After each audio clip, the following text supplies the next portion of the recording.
Hello, Alicia. I am on a video. Can you close the door behind me? Hi, Dan. Hello. How can you see me and how can you hear me? I can hear you great, and I can see you a lot better than you can probably see me. Let's see if my kid will close the door. Yay. You should close mine too.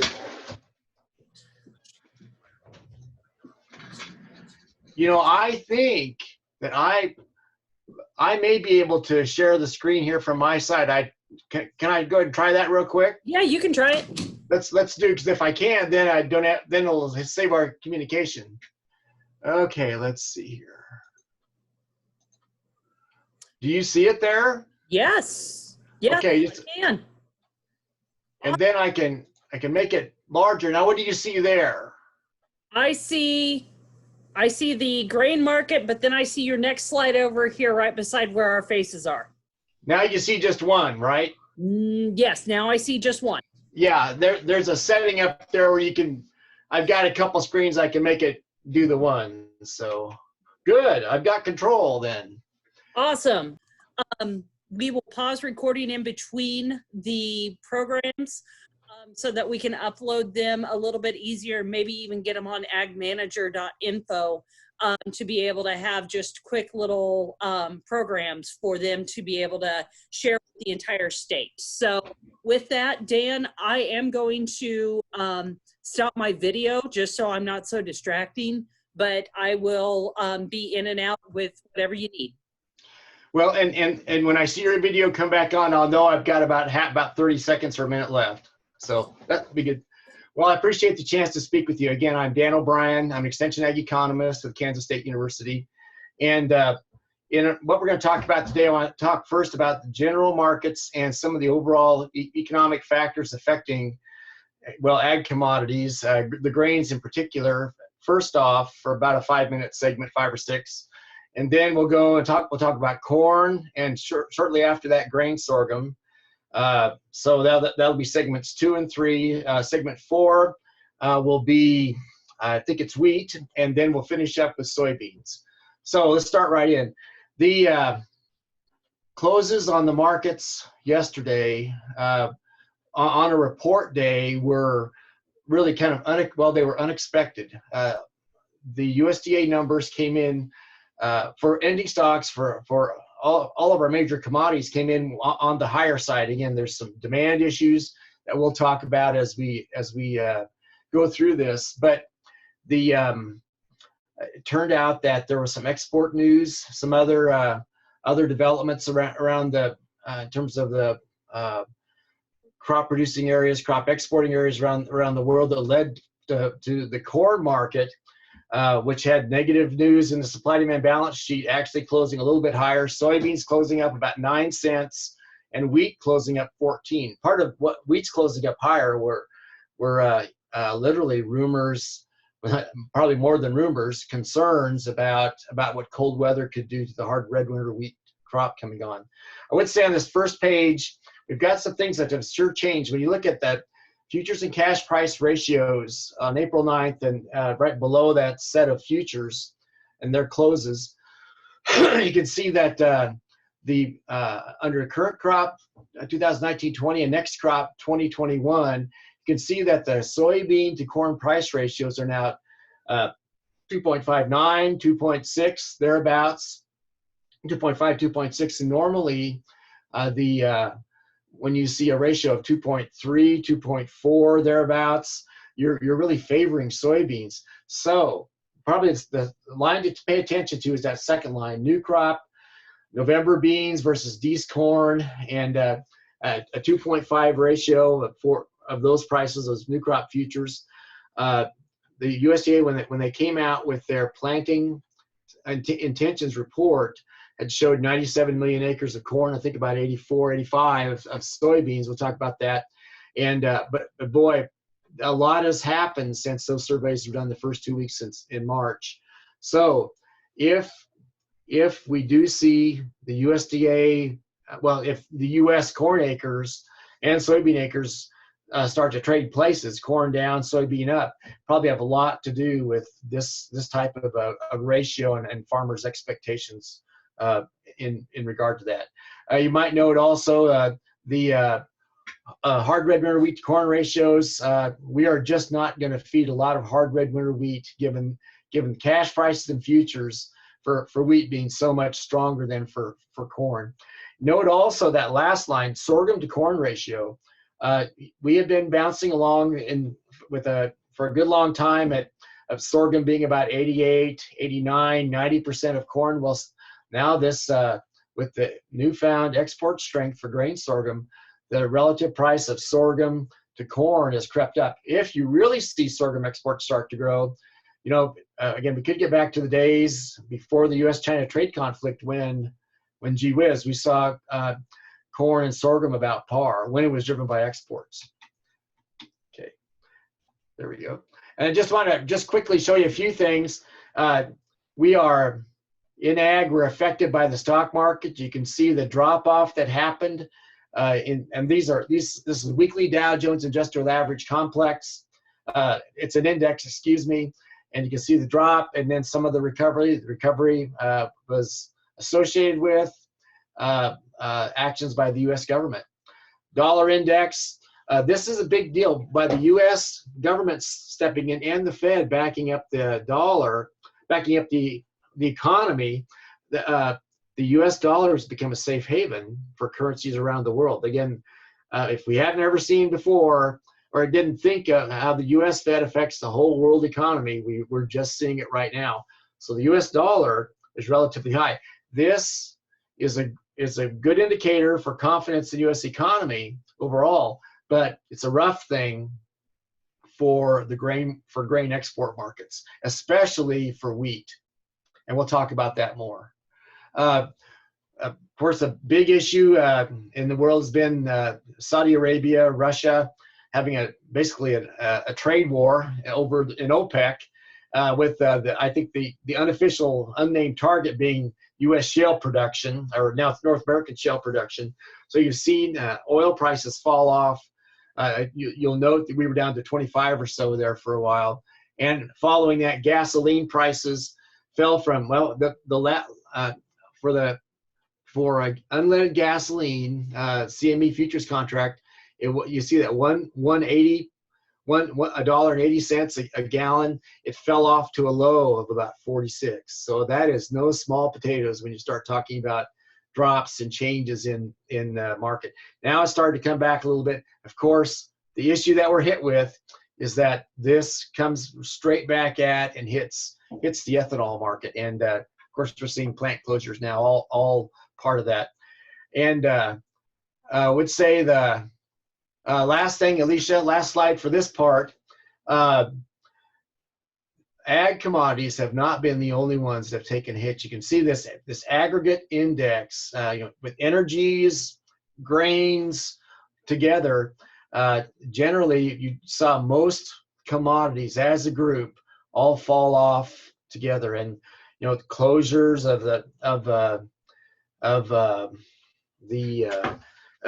parts of the U.S. economy and just skittishness, worry, etc., all in play. I'm not a chartist, but I would say that there's RSI index up there. When you see that it goes between 30 and 70, it's kind of a measure of market momentum. We're still in the dumps with regard to market momentum for all commodities. So this is something you don't normally watch, but when that starts to turn more positive, then you got, in a broader sense, you're probably seeing the U.S. economy doing a little bit better. So Alicia, with that would be the end of this first segment. We'll go into corn next. Sounds good. And what your people could do. You are recording. Okay, now recording. Heading off into the actual grains.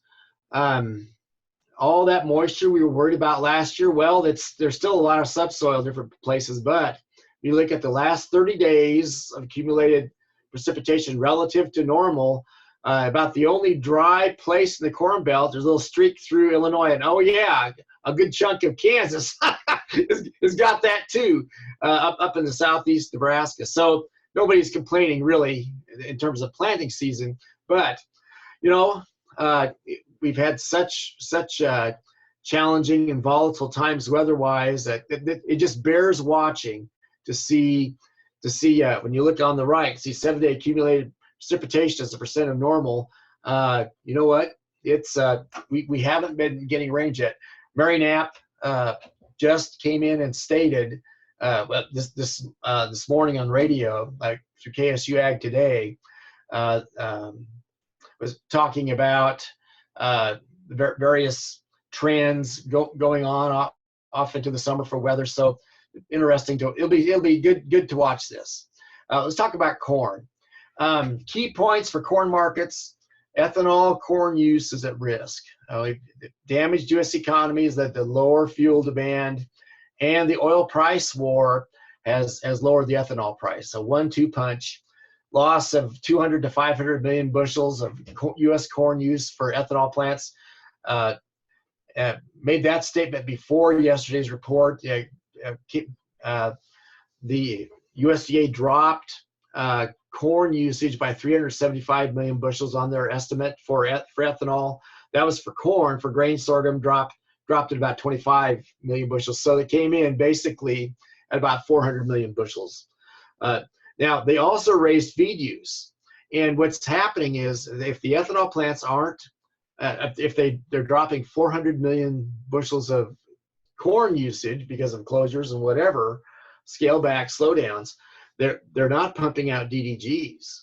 So you're having to figure out, well, those DDGs not being on the market, are we going to have corn feeding come back in and take the place of the DDGs that aren't there? And by the way, if you look at the DDG market, for dairy and some of the livestock species that are really is important for, DDGs have exploded in terms of prices. Now, after jumping way high, we'll show you that.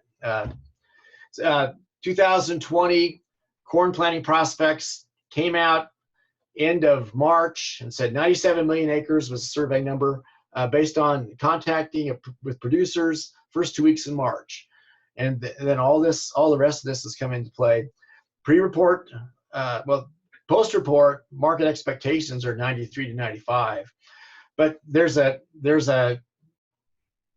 warning to have here when we look at what the USDA will do. We spent all last year thinking, gosh, USDA has to adjust down acres. They have to make such changes.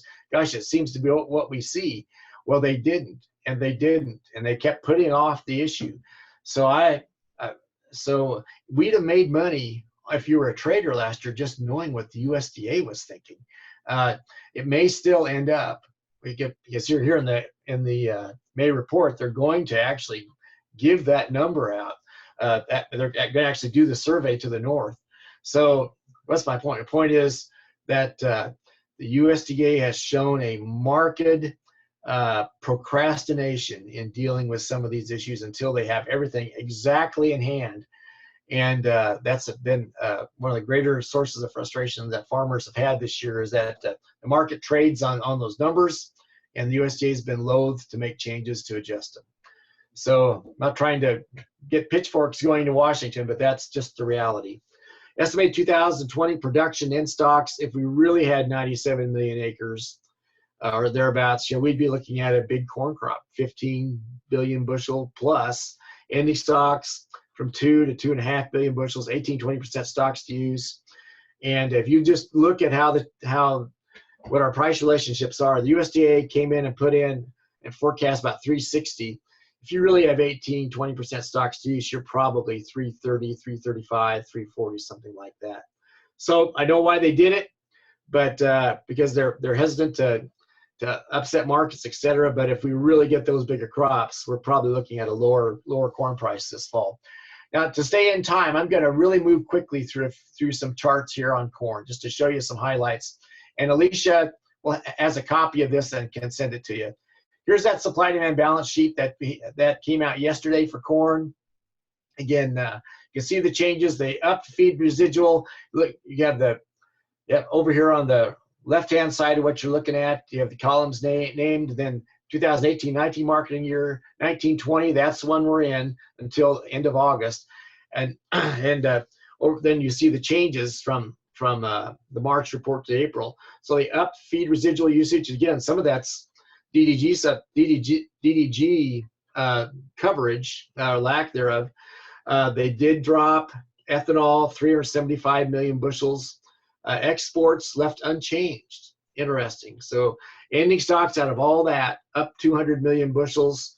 Stocks to use ratio about over 15% now, and they dropped the price. It was 380 they were projecting.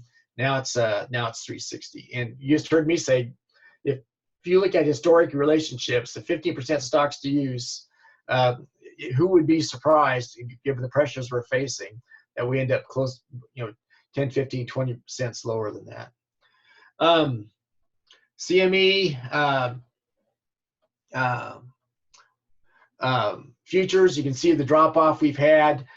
Closed yesterday 331 3/4, and it is what it is. Corn, with the hit at ethanol demand in particular, has really had a pretty pessimistic view of things. We do have some decent basis. Now, it is telling.